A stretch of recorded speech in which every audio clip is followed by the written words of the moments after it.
सो hey guys यार नमस्कार साथियों। आज की इस वीडियो में बात करने वाले आप सभी के कंप्लीट इंडियन कॉन्स्टिट्यूशन के बारे में। आपको कोई भी वीडियो देखने की जरूरत नहीं पड़ेगी इस वीडियो के बाद, क्योंकि इस वीडियो में ही मैंने कंप्लीट बता दिया है। इससे अन्य यार कोई भी चीज़ नहीं बताई जाएगी आप सभी को कॉन्स्टिट्यूशन में, ठीक है। डीएसयू में जितना पूछा जाएगा वो सब है इसी वीडियो में, और notes by notes directly point है यार, डायरेक्ट पॉइंट है। आपको कुछ भी भटकने की जरूरत नहीं पड़ेगी, ठीक है। ये वैसे पेड यूजर्स के लिए है, पेड आपके कोर्स में होगा, लेकिन मैं इसको यूट्यूब पे भी डाल दूंगा जिससे कि उनको भी फायदा हो जाए, यूट्यूब वाले बच्चों को, ठीक है। आगे की तरफ चलते हैं। इस वीडियो को बने रहना अच्छी तरीके से और कंप्लीट लेक्चर सुन के जाना। इसको बाद आपको कॉन्स्टिट्यूशन में और कोई कुछ भी पढ़ने की जरूरत नहीं पड़ेगी, और जो आपके नोट्स है वो नीचे डिस्क्रिप्शन बॉक्स में, और या तो आपके एप्लीकेशन पे जाओ डाउनलोड कर लोगे, वहां पे एप्लीकेशन पे आप सभी को मिल जाएगा, ठीक है। आगे की तरफ चलते हैं। यहां पे देखोगे तो सबसे पहले आप सभी को पूछा जाता है कि why we study polity in Delhi polytechnic. And देखो सबसे पहले तो पॉलिटिकल जो पहले ये जो पॉलिटिकल का फर्स्ट चैप्टर है, ठीक है, पॉलिटिकल का फर्स्ट चैप्टर। अब ये जो डीएसयू ने यार, डीएसयू ने फर्स्ट टाइम इसको इंटीग्रेट करा है, ठीक है। फर्स्ट टाइम इंटीग्रेट करा है। पहले तो आप सभी का सिर्फ एप्टीट्यूड, रीजनिंग और आपका यहाँ पे साइंस और मैथमेटिक्स आता था, ठीक है। लेकिन इस साल आप सभी का जो डीएसयू ने वो ये पॉलिटिकल भी डाल दिया, ज्योग्राफी भी डाल दिया, हिस्ट्री भी डाल दिया। इन सभी का इन्फॉर्मेशन होनी बहुत जरूरी है, ठीक है। क्यों? क्योंकि यार देखो डीएसयू है, डीएसयू इस पहली आपके इंडिया की पहली यूनिवर्सिटी है। ये शायद ना पता हो नए बच्चों को, या तो कुछ बच्चों को पता भी है। देखो डीएसयू जो है ना यार, वो इंडिया की फर्स्ट ऐसी यूनिवर्सिटी है जो कि स्किल बेस है, ठीक है। स्किल्स की जानकारी यहाँ पे दी जाती है। थियोरी कम दी जाती है, थियोरी कम पढ़ाई जाती है, प्रैक्टिकल नॉलेज आप सभी को ज़्यादा पढ़ाया जाएगा। इसलिए इस नवी का देखो डीएसयू है दिल्ली स्किल्स एंड एंटरप्रेन्योरशिप, नाम से पता चल रहा है ये स्किल्स पे ज़्यादा फोकस करती है और एंटरप्रेन्योरशिप माइंडेड पर्सन पे ज़्यादा ध्यान रखती है। इसलिए इन सभी को, तो जिसको बिजनेस करना है, जिसको यार ये एंटरप्रेन्योरशिप करना है, उसके लिए कॉन्स्टिट्यूशन की तो जानकारी होनी चाहिए ना। इसलिए स्टार्टिंग में ये पूछा जाता है। और कॉन्स्टिट्यूशन के बेसिक या जानकारी आप सबके 10th क्लास ये हिस्ट्री ज्योग्राफी में आपने पढ़ रखा हो, सिर्फ और सिर्फ वही है और कुछ नहीं है। 9th class, 8th class, 6th class से पढ़ते आ रहे हो, सिर्फ और सिर्फ वही है। बस आपसे को बस रिवीजन करना है और कुछ नहीं, दैट्स इट, और कुछ नहीं है, ठीक है। ये ठीक है। नेक्स्ट की तरफ चलते हैं। ये मैंने बता दिया कॉन्स्टिट्यूशन जो आप सभी का है इस तरीके से दिखता है। ये इसकी जानकारी थोड़ी बहुत होगी आप सभी का। प्रीएम्बल या फर्स्ट पेज या दिस प्रकार का आपका जो कवर पेज होता है कॉन्स्टिट्यूशन को, वो कुछ इस प्रकार का होता है, ठीक है। इन सभी के बारे में सभी को पता होगा। नेक्स्ट की तरफ चलते हैं, ठीक है। आप जो है ना, यहीं से स्टार्ट होता है मेन चीज हमारा, ठीक है। यहीं से स्टार्ट होता है हमारा मेन चीज जो कि कॉन्स्टिट्यूशन है। अब देखो कॉन्स्टिट्यूशन जो है ना यार, वो 3 पावर्स में बांटा गया, ठीक है। 3 पावर्स में आप सभी को बांटा गया। कॉन्स्टिट्यूशन, इंडियन कॉन्स्टिट्यूशन है वो 3 चीजों में बांटा गया। पावर उसमें 3 कैटेगरी होती है, ठीक है। लेजिस्लेटिव पावर, आपका एग्जीक्यूटिव पावर और जुडिशरी पावर। अब देखो नाम से पता, जो लेजिस्लेटिव है ना, यहाँ पे लोकसभा राज्यसभा के बारे में आपने कुछ कुछ पढ़ा होगा, ठीक है।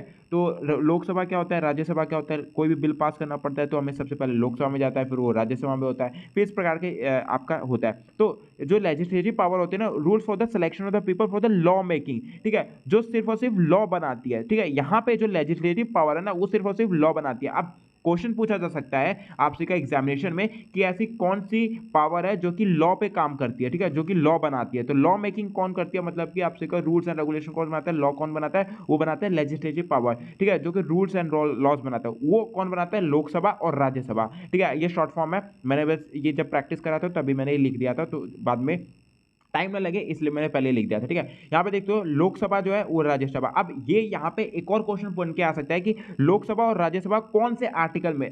पूरा कॉन्स्टिट्यूशन आर्टिकल बेस्ड है, ठीक है। आर्टिकल दुनिया भर के आर्टिकल्स है, ठीक है। तो हम पॉइंट टू पॉइंट सारी चीजें बात कर रहे होंगे। लोकसभा जो है वो डायरेक्टली आप सभी का आर्टिकल नंबर 81 में पूछा मतलब लिखा गया है, और राज्यसभा के बारे में जो लिखा गया है वो 80 जो आप सभी का आर्टिकल है कॉन्स्टिट्यूशन का, उन सभी में लिखा गया है, ठीक है। तो ये डायरेक्टली क्वेश्चन पूछा जा सकता है कि राज्यसभा कौन से आर्टिकल में मेंशन्ड है। आप क्या लिखोगे, 80 वाला जो आर्टिकल है उसमें मेंशन है, और लोकसभा जो है वो 81 में है, ठीक है। यहाँ पे इस प्रकार के याद कर सकते हो कि जो बड़ा सभा है, राज्यसभा होता है बड़ा सभा, वो पहले आता है 80 आर्टिकल में, और जो लोकसभा है वो 81 में आता है, ठीक है। तो आगे की तरफ चलते हैं। नेक्स्ट आता है आपसे क्या, एग्जीक्यूशन पावर, जो कि एग्जीक्यूट करती है, ठीक है।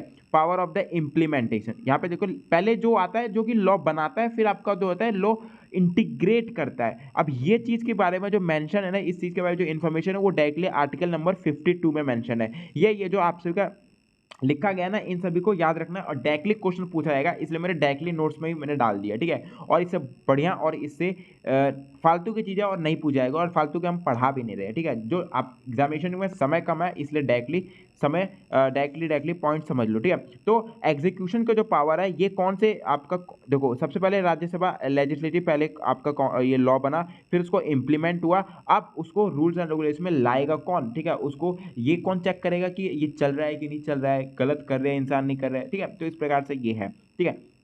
तो इसके बारे में जो आपका मेंशन है वो 52 नंबर आर्टिकल में है। और उसके बाद आपका जो जुडिशरी पावर है, ठीक है, हाई कोर्ट और सुप्रीम कोर्ट, ठीक है, हाई कोर्ट और सुप्रीम कोर्ट ये आपका जुडिशरी पावर में आ जाता है, ठीक है। अब rules of the selection of the people for the ये इंटरप्रिटेशन ऑफ द लॉ, ठीक है। अब लॉ का जो हमने बनाया, जो उसको एग्जीक्यूट करा, उसका फॉलो कर रहे हो या नहीं कर रहे हो, उन सब चीज़ों को कौन देखता है, वो देखता है हाई कोर्ट और सुप्रीम कोर्ट, ठीक है। एक छोटा वाला भी लॉ होता है और उससे भी छोटा होता है, आप सबका गांव घरों में ये होता है। तो उस देखो 3 से 4 तरीके के कोर्ट होते हैं, बट जो सबसे बड़ा जो कोर्ट होता है वो सुप्रीम कोर्ट होता है, सभी को पता है। और यहाँ पे क्वेश्चन पूछ के आ सकता है कि सबसे बड़ा कोर्ट कौन होता है, तो सुप्रीम कोर्ट होता है, ठीक है। ये सभी को पता होगा। हाई कोर्ट और सुप्रीम कोर्ट आपसे जुडिशरी पावर में आ जाता है, एग्जाम्पल की तरफ से समझ लो, ठीक है। ये सबसे पहले ये आई होप आपसे को समझ में आया होगा। पहला स्लाइड मतलब पहले के बारे में क्या है, सबसे पहले लॉ बना, फिर उसको इम्प्लीमेंट किया गया 52 नंबर आर्टिकल में, और फिर उसको कौन ये देखता है कि ये चल रहा है कि नहीं चल रहा है, वो आपसे का हाई कोर्ट और सुप्रीम कोर्ट करता है, ठीक है। अब देखो यहाँ पे जो कॉन्स्टिट्यूशन अब कैसे कैसे बना, वैसे तो हमारा जो देश है ये 1947 में आज़ाद हो दिया गया था, लेकिन आपसे को जो कॉन्स्टिट्यूशन है 46 तक बन गया था। अब 46 तक कैब से बना, स्टार्टिंग देख सकते हो 34 से हो रही है। अब देखो यहाँ पे सीरीज वाइज आप चलते जाना, जो जो बताते जा रहा हूँ, ठीक है, सीरीज वाइज चलते जाना, जो कि सही चीज़ें बता रहा हूँ। कॉन्स्टिट्यूशन बना कैसे, उन सब चीज़ों के बारे में डिटेल आप पूरी इन्फॉर्मेशन है, ध्यान से समझना। सबसे पहले जो है एम.एन. राव करके एक हमारे कह सकते हैं कि फ्रीडम फाइटर कह सकते हैं, सेकंड भाषा में कह सकते हैं, बट ये जो मर्द है, ये जो आप इंसान थे यार, एम.एन. राव, इन्होंने सबसे पहले प्रपोज किया आइडिया, जैसे आता है ना आइडिएशन, आइडिया सबसे पहले आइडिया आता है, हाँ ये चीज़ होनी चाहिए, ठीक है, हमारे पास आइडिया। अब दिन में 4, 5, 10, 15 आइडिया आते रहते हैं, तो उसी प्रकार से एक इंसान थे एम.एन. राव, जिनको सबसे पहले 1934 में आप सभी का आइडिया आया कि एक कॉन्स्टिट्यूशन असेंबली होनी चाहिए, ठीक है, कॉन्स्टिट्यूशन होना चाहिए, कॉन्स्टिट्यूशनल असेंबली। अब भैया कॉन्स्टिट्यूशनल असेंबली क्या होता है, ठीक है, यहाँ पे मतलब रूल्स एंड रेगुलेशन इसी पार्ट का कुछ हो सकता है, ठीक है, इसी प्रकार का कुछ इन्फॉर्मेशन जान लो कि हाँ उनको आइडिया है कि कॉन्स्टिट्यूशन बनाया जा सकता है। रूल्स एंड रेगुलेशन, इतना बड़ा भारत है, इतना बड़ा देश है यार, उन सभी को कुछ ना कुछ रूल्स एंड रेगुलेशन चाहिए जो कि सभी फॉलो करें, ठीक है। तो इसलिए कॉन्स्टिट्यूशन असेंबली जो सबसे पहले ये एम.एन. राव ने एक प्रपोज करा अपना आइडिया कि हाँ एक रूल्स बनने चाहिए हमारे देश को रेगुलेट करने के लिए, तो वो 1934 में आया। देखना अब कॉन्स्टिट्यूशन की जो आइडिया जो बना ना, वो 1934 से ही स्टार्ट हो चुका था बनना, ठीक है। आप देख सकते हो यहाँ पे 1935 में एक साल के बाद, ठीक एक साल के बाद, जो इंडियन नेशनल कांग्रेस है, ठीक है, जो अभी भी कांग्रेस है, जो कांग्रेस पार्टी है, पहले क्या नाम था उसको, अभी भी नाम है इंडियन नेशनल कांग्रेस, बट जो पहले था वो सबसे पहले पार्टी है, ये भी याद रखना। जो इंडियन नेशनल कांग्रेस है ये सबसे पहले पार्टी है, ठीक है, जो कि इंडिया में है। ऑफिशियली डिमांड करा कि कॉन्स्टिट्यूशन असेंबली होनी चाहिए। इनको आइडिया आया था कॉन्स्टिट्यूशन का, बट ये होता है ना कि एक सिर्फ और सिर्फ एक आइडिया आया और उसको इम्प्लीमेंट किसने करा, इंडियन नेशनल कांग्रेस में। ठीक एक साल के बाद ये मेंबर ने पहले सिर्फ और सिर्फ आइडिया दिया, फिर उसके बाद इसने डिमांड करा कि हाँ, फिर नेशनल कांग्रेस ने ऑफिशियली इसको कर दिया, क्योंकि पहली पार्टी थी ये पूरे इंडिया की, पहले पूरी जो इस पूरे देश की इंडिया की पहली पार्टी थी Indian national Congress.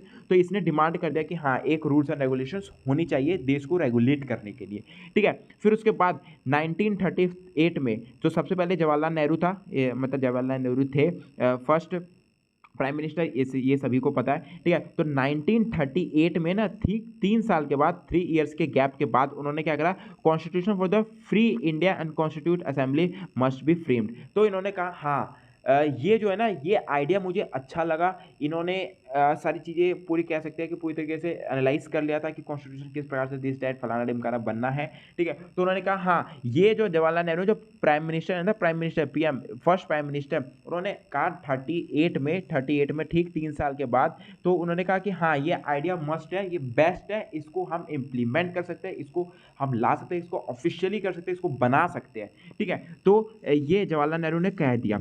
First of all कहा कि हाँ इस पर काम स्टार्ट कर दो। अब देखो सबसे पहले क्या करता है, घर में मान लो घर बनवाते हो आप सभी, तो उसका हाँ आइडिया आया कि हमें ज़मीन लेते हो, ठीक है, ज़मीन लेते हो, फिर उसके बाद करते हो हमें हाँ इस तरीके से घर बनाना चाहिए, फिर आपका सिविल इंजीनियर से आप क्या करते हो, वो एक नक्शा बनवाते हो, फिर आपका क्या कहते हो, मजदूरों से बात करते हो कि हाँ इतना पैसे वगैरह लेंगे, फिर उसको कहते हो हाँ, फिर ठीक ठाक आपको कोई एनालिसिस करते हो कि हाँ इतना ठीक ठाक बैठ रहा है, तो हम क्या करते हो, वो बोलते हो कि हाँ चलो स्टार्ट कर दो आप, ठीक है, घर बनाना। तो वो जो इम्प्लीमेंट हुआ ना, जो जवाहरलाल नेहरू ने वो स्टार्ट कर दो बनाना, वो 38 में हुआ, ठीक है। 38 से करते करते करते फिर ठीक 2 साल के बाद 1940 में the demand was accepted by the British government which is known as the August offer, ठीक है। तो 1940 में अगस्त वाले मंथ में ही ये ऑफर हुआ था एक्सेप्ट। तो पहले ब्रिटिश गवर्नमेंट थी, जब देश आज़ाद नहीं हुआ था, देख सकते हो 40 की बात चल रही है, 47 में आज़ाद हुआ था हमारा देश, तो 7 साल पहले की बात है जब कॉन्स्टिट्यूशन बन रहा था, ठीक है। तो जब ब्रिटिश गवर्नमेंट थी,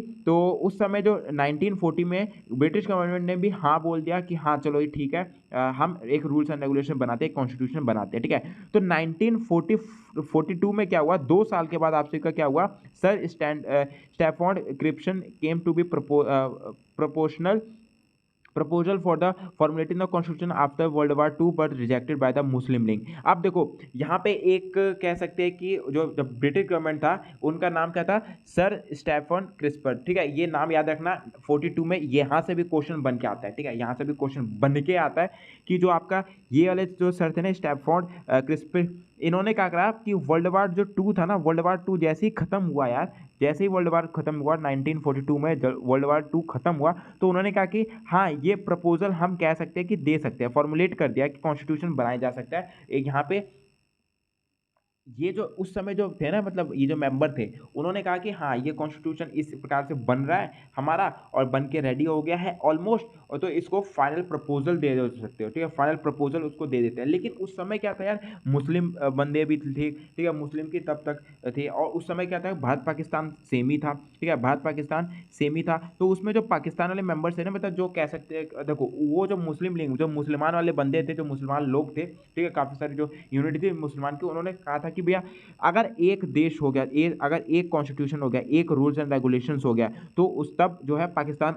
दोबारा से हट नहीं सकता, मतलब पाकिस्तान एक ही में जुड़ जाएगा, इंडियन और पाकिस्तान को बराबर एक ही साथ होना पड़ेगा। तो इसलिए मुस्लिम जो लीग थी, मुस्लिम वाली जो पार्टी थी, उन्होंने एक इंटरफेयर कर दिया, और तब ये जो प्रपोजल था ये टूट गया, ये प्रपोजल तब फाइनलाइज नहीं हुआ मुस्लिम लीग के कारण। क्यों? क्योंकि उनको अपना एक अलग से देश चाहिए था, उनको पाकिस्तान चाहिए था, ठीक है, अलग देश बनवाना चाहते थे, तो दैट्स इट, और उनको और कुछ नहीं था, इसलिए मुस्लिम लीग ने मना कर दिया, ठीक है। तो 1946 में अब करते करते 3-4 साल के बाद, अब 1946 में finally under the cabinet mission plan election was held to formulating the constitution assembly. तो फाइनली जो 46 रन हुआ ना, 46 1946 में आप सभी को जो पूरी तरीके से जो कॉन्स्टिट्यूशन है वो बनाया गया, और फाइनली इसको बुक में बना के कंप्लीट कर दिया गया, ठीक है। तो किसने बनाया था?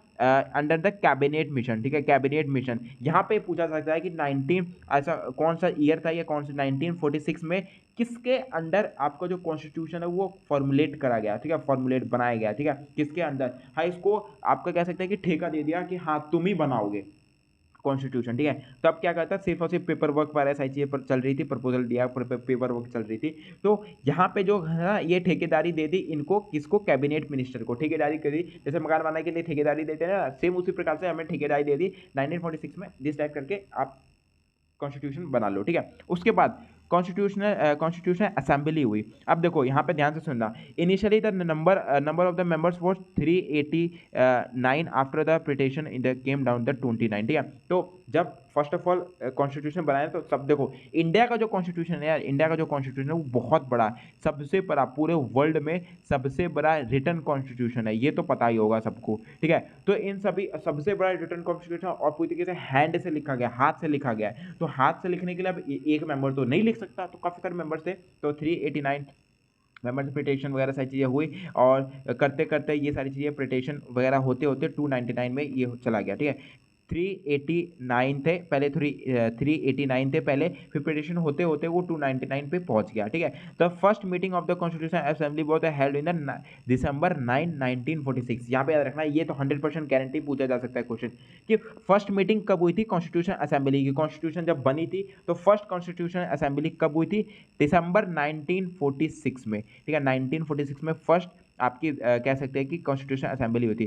फिर जो doctor Sachchidananda Sinha was the first temporary chairman of the constitution. Temporary थे, जो फर्स्ट टेम्प्रोरी आपके चेयरमैन थे वो कौन से थे, डॉक्टर सचिदानंद सिन्हा करके जो इंसान थे, मतलब कि मेंबर थे, वो उस समय के टेम्पररी चेयरमैन थे कॉन्स्टिट्यूशन असेंबली के। ठीक है, और जहाँ पे कॉन्स्टिट्यूशन की सारी चीज़ें बातचीत होती थी। ठीक है, तो later on December 11 1946 doctor Rajendra Prasad was elected the permanent chairman of the constitution assembly. ठीक है, यहाँ पे डॉक्टर राजेंद्र प्रसाद जो थे वो फर्स्ट प्रेसिडेंट भी थे। ठीक है, फर्स्ट प्रेसिडेंट भी थे।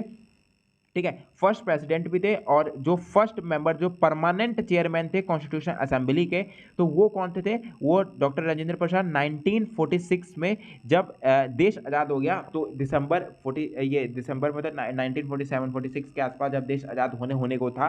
ठीक है, तो यहाँ पे दिसंबर 11 को वो चुने गए आपके राजेंद्र प्रसाद कि फर्स्ट इलेक्टोरल परमानेंट चेयरमैन बन गए वो कॉन्स्टिट्यूशन असेंबली के। ठीक है, नेक्स्ट आता है SC. Mukherjee and the VT. Krishna chair.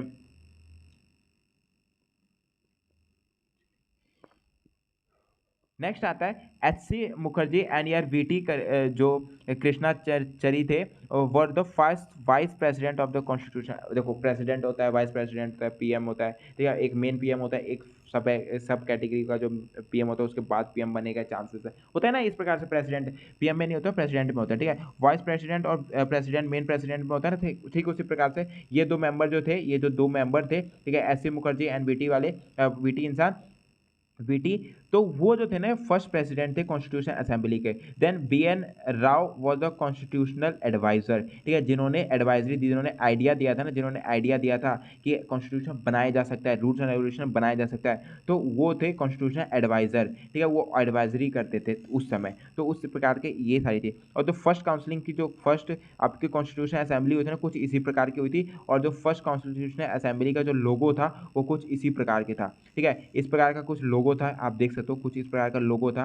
And यहाँ पे ये कॉन्स्टिट्यूशन जवाहरलाल नेहरू है। ठीक है, यहाँ पे सारे मेंबर्स बैठे हुए हैं, तो इस प्रकार के सारे कॉन्स्टिट्यूशन की असेंबली वगैरह हुई थी। अब ऑब्जेक्टिव ये था, ऑब्जेक्टिव रेजोल्यूशन नेक्स्ट आ जाता है। ऑब्जेक्टिव रेजोल्यूशन यहाँ से क्वेश्चन बन के आता है। ठीक है, यहाँ से क्वेश्चन बन के आता है। यहाँ पे कॉन्स्टिट्यूशन क्वेश्चन कैसे बनेगा, introduction of the Jawaharlal Nehru is the very first session of the constitution assembly on the 13 दिसंबर। आप देखो, यहाँ पर डायरेक्टली क्वेश्चन पूछा जा सकता है कि ऑब्जेक्टिव रेजोल्यूशन क्या था। अब ऑब्जेक्टिव कॉन्स्टिट्यूशन के जो ऑब्जेक्टिव्स होते हैं, मतलब कि कंटेंट वगैरह ऐसी चीज़ें, तो वो किसने पढ़ा था सबसे पहले, जवाहरलाल नेहरू ने 13 दिसंबर 1946 में। ठीक है, ठीक है, और फिर अडॉप्ट कब किया गया कॉन्स्टिट्यूशन असेंबली को, 22 जनवरी 1947 को। ठीक है, 22 जनवरी 1947 को। तो जब देश आज़ाद होने में कुछ ही दिन थे। ठीक है, कुछ ही दिन थे, तो उस समय जो 1947 थे 22 जनवरी 1947 को जो अडॉप्ट कर दिया गया कॉन्स्टिट्यूशन असेंबली को। ठीक है, तो यहाँ से डायरेक्टली क्वेश्चन पूछा सका है, इसलिए ये मैंने डाल दिया, सोचा। तो major communities for the constitution assembly, अब कुछ मेजर कम्युनिटीज़ थे जो कह सकते हैं कि मॉनिटर बनाया गया था इस चीज़ को, कह सकते हैं। ठीक है, जैसे क्लास में इस डिपार्टमेंट का ये मॉनिटर है, तो ये डिपार्टमेंट कह सकते हैं कि इस डिपार्टमेंट का मॉनिटर ही कह सकते हैं यार दोस्तों, और क्या ही कह सकते हैं, फिलहाल के लिए कुछ याद आ नहीं रहा है। ठीक है, तो यूनियन पावर जो कम्युनिटी थी वो जवाहरलाल नेहरू आपका कह सकते थे ये इंटीग्रेट कर रहे थे, मतलब ये अपने देखभाली कर रहे थे। जो यूनियन कॉन्स्टिट्यूशनल कम्युनिटी थी वो जवाहरलाल नेहरू ही कर रहे थे। ठीक है, प्रोविजनल कॉन्स्टिट्यूशन कमेटी थी वो सरदार पटेल जी कर रहे थे। फिर ड्राफ्टिंग कम्युनिटी जो थी वो B.R. अम्बेडकर कर रहे थे। B.R. अम्बेडकर वाले जो इंसान थे उन्होंने कॉन्स्टिट्यूशन लिखा था, सभी को पता है। ठीक है, rules of the procedure of the कि कैसे कैसे प्रोसीजर वगैरह सारी चीज़ें चल रहा है वो कौन आपका कर रहे थे, राजेंद्र प्रसाद कर रहे थे। ये सारी चीज़ें याद रखनी पड़ेगी और ये मेन चीज़ है। ठीक है, ये पूछा जा सकता है कि आपका जो यूनियन पावर कम्युनिटी थी वो कौन आपका रेगुलेट कर रहा था। ठीक है, मतलब कि कौन अपने देखभाली कर रहा था अपने अंदर, तो वो कह सकते हैं जवाहरलाल नेहरू। ठीक है, जवाहरलाल नेहरू। और जो ये सारे रूल्स एंड प्रोसीजर कमेटी कौन करे थे? राजेंद्र प्रसाद। ठीक है, ड्राफ्टिंग कमेटी का जो मेंबर का हेड था वो कौन थे? और doctor Rajendra Prasad, sorry doctor B R Ambedkar. ठीक है, प्रोविजनल कॉन्स्टिट्यूशन कमेटी जो कौन आपका अंडर गेट कह सकते हैं मैनेजर थे इन सब चीज़ों की, वो थे सरदार पटेल। कह सकते हैं कि इन सेकंड भाषा में इसको कह सकते हैं कि मेजर कम्युनिटी कौन कौन सी थी उसके बारे में ये सारी चीज़ क्या थी, ये पार्टीज थी। अभी के भाषा में बोलूँ तो ये सारी पार्टीज थी और ये सभी कह सकते हैं कि कंपनीज कह सकते हैं और ये उस सभी के मैनेजर्स थे। ठीक है, मैनेजर थे। अब इन सभी के अंदर कौन कौन से को वर्कर्स थे, को वर्कर्स के बारे में इन्फॉर्मेशन नहीं पूछी जा सकती है, बस मैनेजर के बारे में थे। ये मैनेजर, ये इस चीज़ के मैनेजर थे, ये इस चीज़ के मैनेजर थे, ये इस चीज़ के मैनेजर थे, मतलब इस प्रकार के कुछ मैनेजर्स के नाम है। ठीक है, तो आई होप आप सबको समझ आएगा। फिर स्टेयरिंग कम्युनिटी के डॉक्टर राजेंद्र प्रसाद है। एडवाइजरी कम्युनिटी के fundament of the rights of minority of the tribal executive area Sardar Patel. This community was following this सब कम्युनिटीज। ठीक है, इस प्रकार के सारी चीज़ें काफ़ी यहाँ पे है। ठीक है, तो ये आराम से इसको पढ़ो और ये पूछे जा सकते हैं, बट हाँ ये सारी चीज़ें नहीं पूछे जा सकते। ठीक है, जैसे कि मैं बताया ये सब इतना इंपॉर्टेंट नहीं है, ये नॉट इंपॉर्टेंट लिख देते हो, बट हाँ इसको याद रख लेना यार, एंड पूछे जा सकते भी है, बट कम चांसेस है इसका, कम चांसेस है, बट हाँ मोस्टली जो चांसेस है ये ऊपर वाले का है। जैसे कि ये स्टीयरिंग कमेटी हो गया, ठीक है, यहाँ पे ये यूनियन पावर कमेटी हो गया, and union constitution committee, provisional constitutional committee, drafting committee, ठीक है, सॉरी कमेटी जो बैठक हुई थी उन सभी के बारे में डिस्कशन यहाँ पे कर रखा है, उनके जो मैनेजर्स है वो ये सारी चीज़ें हैं। ठीक है, आगे की तरफ चलते हैं। अब ड्राफ्टिंग कमेटी, अब ड्राफ्टिंग कमेटी मतलब जब एक बैठक जब हुआ, एक ड्राफ्ट होता है, एक फाइनल से पहले एक ड्राफ्ट होता है ना, मतलब हाँ ठीक ठाक हो गया है सारी चीज़ें, एंड इसको फाइनल रिव्यू कर लो। फाइनल पब्लिश करने से पहले, कुछ भी पब्लिश करने से पहले ऑनलाइन वहाँ पे पहले ड्राफ्ट होता है ना, जैसे कि अगर मैं यूट्यूब पे या कोई यूट्यूब वगैरह देखता हूँ तो यार वहाँ पे वीडियो अपलोड होने से पहले सबसे पहले जब स्टार्टिंग में अपलोड करते हैं तो सारी चीज़ें ठीक करते हैं। ठीक है, एडिटिंग के टाइम करा जाता है, और एडिटिंग के टाइम अगर मान लो कुछ दिक्कत हो जाती है तो हम वापस उसको ड्राफ्ट में डाल के और फिर फिलहाल के लिए छोड़ देते हैं और बाद में फिर अपना नेक्स्ट काम करते हैं, फिर वहीं से स्टार्ट कर जाते हैं ड्राफ्ट में जितना था, मतलब हाफ सेप में। ठीक है, उस प्रकार से ये जो शॉर्ट फॉर्म है यार याद करने का, ठीक है, जस्ट मैंने बताया नाम से ही आपको पता चल जाए। ठीक है, ड्राफ्टिंग कमेटी, और ये इंपॉर्टेंट है, ये जो है ना ये इम्पॉर्टेंट है, ये भैया जी इम्पॉर्टेंट है, इसको करना ही पड़ेगा। ठीक है, 19 अगस्त 1947 में ड्राफ्टिंग कमेटी हुई थी बैठक, और 9 टोटल जो थे वो 7 मेंबर्स थे, टोटल 7 मेंबर्स थे, और उसमें जो टुक 2 ईयर्स 11 मंथ 17 डेज, मतलब कि जब ड्राफ्टिंग मतलब जब ये कॉन्स्टिट्यूशन बन रहा था। ठीक है, यहाँ से स्टार्ट हो चुका है अब बनना। ठीक है, यहाँ पे अब रिटर्न फॉर्मेट में वो जो ड्राफ्टिंग जो कॉन्स्टिट्यूशन है वो बनना स्टार्ट हो गया है। 29 अगस्त 1947 से हुआ। टोटल 7 मेंबर थे, 17 नहीं 7 मेंबर्स थे, टोटल 7 मेंबर्स थे। ठीक है, यहाँ पे ये जो प्रोसेस होने में टाइम लगा, ये 2 ईयर्स 11 मंथ 17 डेज का लगा, याद रखना। 12 सेशंस हुए थे, जो लास्ट हुआ था वो, जो 12 सेशन में से जो लास्ट सेशन हुआ था 24 जन 1950 को हुआ था। अडॉप्ट कर दिया गया इसको 26 नवंबर 1950 में। ठीक है, 1950 में आप सभी का 26 नवंबर को यहाँ पे अडॉप्ट कर लिया गया इंडियन कॉन्स्टिट्यूशन को। ठीक है, came into the effect of 26 जनवरी 1950। ठीक है, जब यहाँ पे अडॉप्शन हुआ था नवंबर में अडॉप्ट किया गया, लेकिन जब लागू हुआ तो वो 26 जनवरी 1950 से ऑलमोस्ट हुआ था। ठीक है, इसी का फॉर्म में अप्रियम्बल 395 आर्टिकल्स 22 पार्ट्स में बांटा गया और 8 शेड्यूल्स, मतलब कि पूरा जो कॉन्स्टिट्यूशन है पूरा प्रियम्बल को हम कह सकते हैं कॉन्स्टिट्यूशन। ठीक है, कॉन्स्टिट्यूशन को जो पूरा है ये कौन कौन से भागों में बांटा गया, टोटल जो है 395 आर्टिकल्स है, 22 पार्ट्स में बांटा गया है और 8 शेड्यूल्स है। ठीक है, तो ये चीज याद रखने, यहाँ से क्वेश्चन बन के आता है इसलिए मैंने पूछा था, और डायरेक्टली क्वेश्चन बन के आएगा इसलिए मैंने डायरेक्टली लिखा हुआ है। ठीक है, कैसे टोटल सेशन कितने हुए थे भैया जी, कॉन्स्टिट्यूशन जब बन रहा था तो 12 सेशन हुए थे, जो लास्ट सेशन हुआ था वो 24 जन 1950 को हुआ था। और प्रियम्बल में ये क्वेश्चन तो पूछा जाएगा, 100% पूछा जा सकता है, 100% ये पूछा जाएगा, गारंटी दे सकता हूँ मैं इस चीज़ की कि टोटल जो मोस्टली एग्जामिनेशन होता है ना उसमें भी क्वेश्चन पूछा गया है काफ़ी बार कि टोटल कितने आर्टिकल्स है हमारे कॉन्स्टिट्यूशन में। 395 आर्टिकल्स है, 22 पार्ट्स में बांटा गया और 8 शेड्यूल्स है। अब ये 8 शेड्यूल्स बहुत ही ज़्यादा इंपॉर्टेंट रखता है। ठीक है, यहाँ पे देख दो ये उतना पढ़ लेना, इतना इंपॉर्टेंट नहीं है, ये नोट्स नीचे आपको दे ही दूंगा मैं, ठीक है। अब जो है ये जो 8 शेड्यूल्स है, ये 8 शेड्यूल्स बहुत ज़्यादा मायने रखता है, इससे तो क्वेश्चन बन के आता है, ठीक है। इसी में कह सकते हैं कि ऑलमोस्ट आधा कॉन्स्टिट्यूशन है इसी में, ठीक है। तो नेक्स्ट आता है इसमें फर्स्ट, ये नंबर से यहाँ पे लिखे हुए हैं कुछ, और यहाँ पे सब्जेक्ट मैटर्स लिखे हुए हैं। जो फर्स्ट स्केड्यूल है, जो फर्स्ट स्केड्यूल मतलब 8 भागों में जो बांटा गया था, 8 शेड्यूल में इसको बनाया गया था कॉन्स्टिट्यूशन, तो कैसे बना था, ठीक है।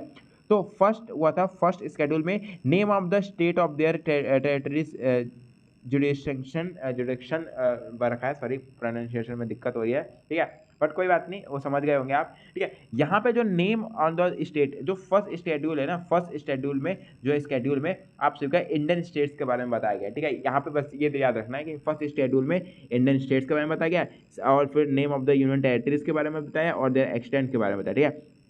सेकंड जो स्केड्यूल है, सेकंड, फर्स्ट इतना इंपॉर्टेंट नहीं है, फर्स्ट तो याद ही रहता है सबको, सेकंड इंपॉर्टेंट है, ठीक है, सेकंड इंपॉर्टेंट है। तो यहाँ पे देख सकते हो, दो सेकंड इंपॉर्टेंट है, यहाँ पे कह सकते हैं कि द प्रेसिडेंट ऑफ इंडिया है इसमें इंक्लूड, ठीक है, द गवर्नर है, और governor of the state include है, the speaker of the deputy speaker of the Lok Sabha इसमें इंक्लूड है, ठीक है। यहाँ पे काफ़ी सारे जितने भी आपके पोजीशन पे मेंबर्स बैठे हुए हैं ना, वो सारी चीज़ें इसमें इंक्लूड है, chairman of the deputy commission, the जजेस ऑफ द सुप्रीम कोर्ट, जजेस ऑफ द हाई कोर्ट, ठीक है। यहाँ पे ये सारे जो है ये आपके इंक्लूड आते हैं। जो थर्ड शेड्यूल आता है इसमें लिखते हैं form of the oaths of the affirmation for them, ठीक है। यहाँ पे जो है कहते हैं शपथ, ठीक है, इसका मतलब क्या होता है, शपथ, ठीक है। यहाँ पे इनका मतलब ये है।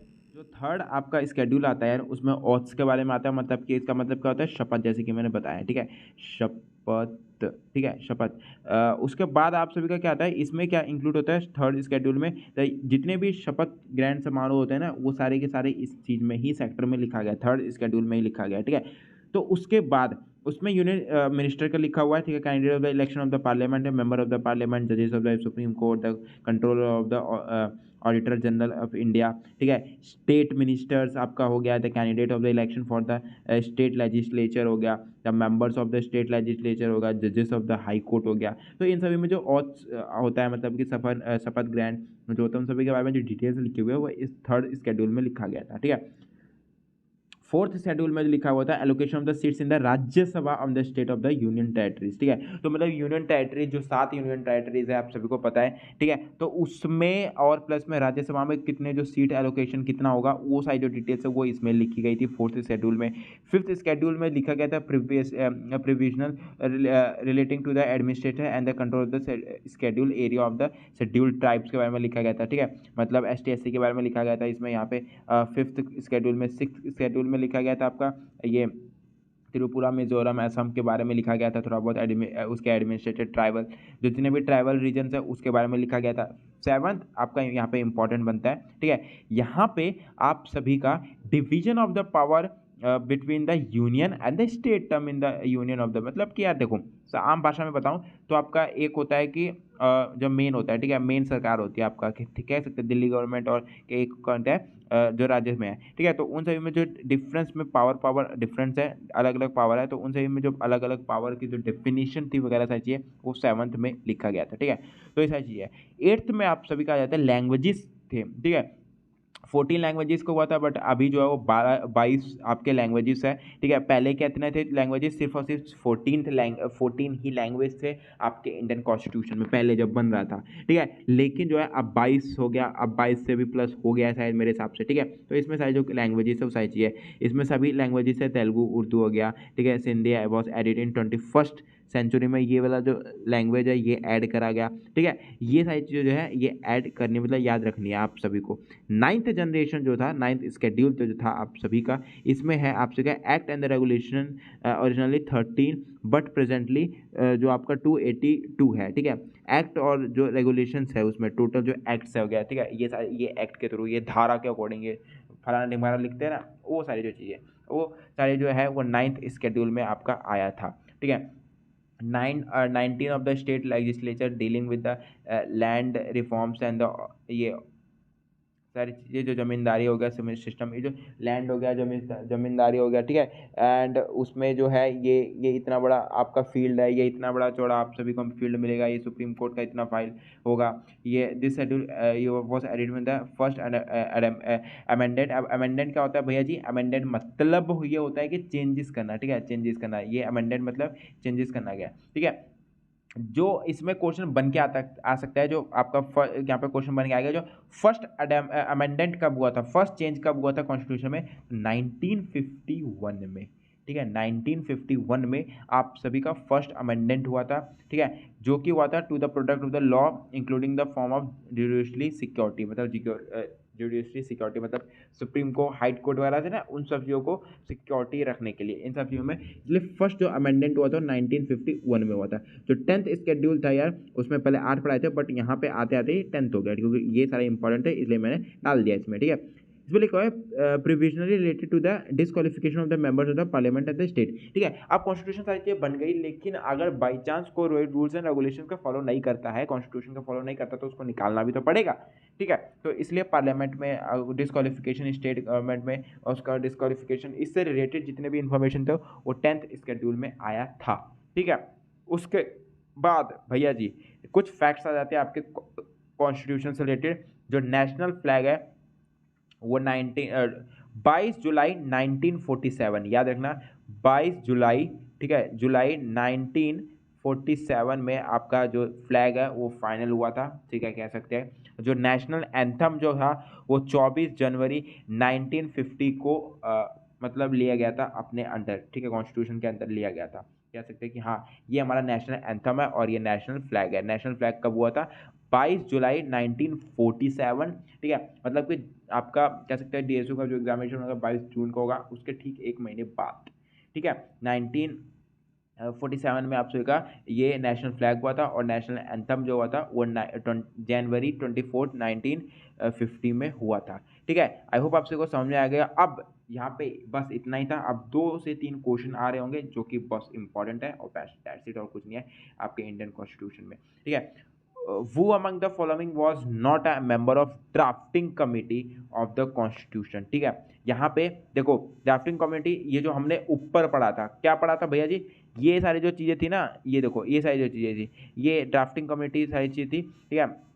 ये मेजर कमेटी है, ये ड्राफ्टिंग कमेटी। अब इसमें जो ड्राफ्टिंग कमेटी थी, ये सारी चीज़ें ऊपर जो गया उन सभी को मिला के है ये। इसमें कौन सा ऐसा मेंबर था जो कि नहीं था ड्राफ्टिंग कमेटी में, ठीक है, ड्राफ्टिंग कमेटी में? तो इसमें क्या था, ये BR अम्बेडकर थे, इन्होंने सेम मेन तो रोल इन्हीं का था कॉन्स्टिट्यूशन में, इन्हीं के नाम से जाना जाता है, ठीक है।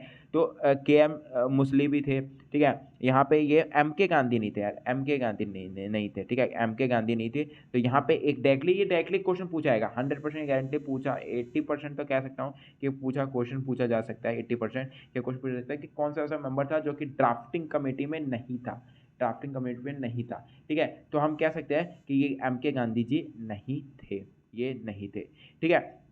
नेक्स्ट आता है the 7th schedule of the constitution of the India contains, ठीक है, द 7th कॉन्स्टिट्यूशन। तो ये इनमें से कौन सा आपका है 7th कॉन्स्टिट्यूशन? कौन सा है? ये वाला है आपका 9th, ये वाला 7th है, ठीक है। तो division of the power of the between the union and the state in the term of the list 1 union list, second list state list, third list आपका कंकरेंट लिस्ट हो गया, प्रेजेंटली यूनियन लिस्ट हो गया, ये सारी जो है list हो गया, सारी चीज़ें आ गई, ठीक है। तो यहाँ पे आता है ये चीज़ आप सभी को अब याद रखनी है, और इसलिए कह रहा हूँ सारी चीज़ें याद रहनी चाहिए, ठीक है। तो यहाँ पे आप सभी का यूनियन लिस्ट के बारे में पढ़ रहे थे ना, 7th आपका 7th बोला हुआ है, तो आपका लिस्ट के बारे में यहाँ पे सिर्फ और सिर्फ लिस्ट आया गया था। तो आपका जो B ऑप्शन है वो इज द राइट ऑप्शन है, ठीक है। तो ये था आपका कुछ आपको कॉन्स्टिट्यूशन से रिलेटेड जो कि आप समाप्त हो गया है। तो इसी के साथ ही हम वीडियो को यहीं पे समाप्त करते हैं, इस लेक्चर को इंडियन कॉन्स्टिट्यूशन से रिलेटेड, और इससे बेस्ट नहीं पूछा जाएगा, इससे हटकर नहीं पूछा जाएगा। अगर पूछा जाएगा तो मैं वो साथ के साथ क्वेश्चन जो वो ऐड कर दूंगा, आपके एप्लीकेशन पे ही ऐड रहेंगे, इसलिए कह रहा हूँ जो ज्वाइन नहीं है, अगर यूट्यूब पे देख रहे हो तो ज्वाइन हो जाना, ठीक है। एंड एक्स्ट्रा क्वेश्चंस मिल जाएंगे यार, जो पेड वाले बच्चे उनको तो मिलेंगे ही मिलेंगे, ऑब्वियसली बात है, ठीक है। फिलहाल के चलते हैं, मिलते हैं नेक्स्ट लेक्चर में, तब तक के लिए बाय बाय, टेक केयर, जय हिंद।